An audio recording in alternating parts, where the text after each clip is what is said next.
Ukrainian President Zelensky and seven other European leaders are meeting with President Trump at the White House this afternoon.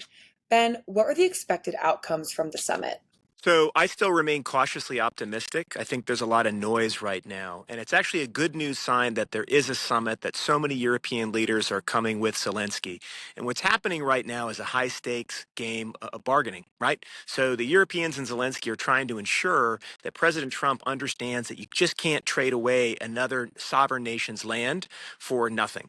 And so what's really going to be on the table is a question of what does Ukraine get? Is it security guarantees, accelerated pathway to EU membership, maybe even NATO? Probably not. And what does that look like? As well as Russian assets? What do you do? Do you free them up?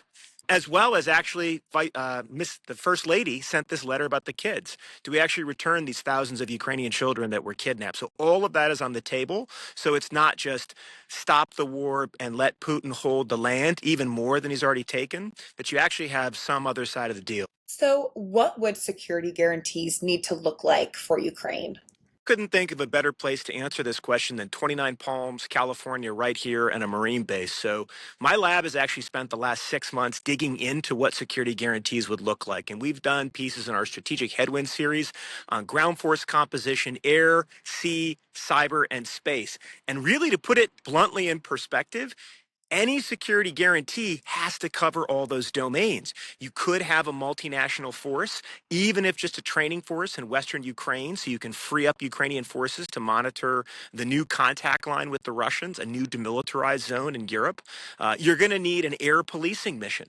We can't trust that Russia won't keep attacking Ukrainian cities with drones and ballistic missiles. So is that a NATO mission? Is that a separate organization?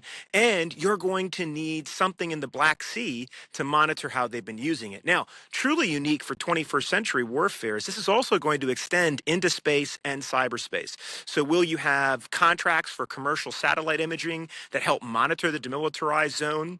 And who is going to help Ukraine defend its networks from Russian cyber intrusions, which have been constant throughout this conflict?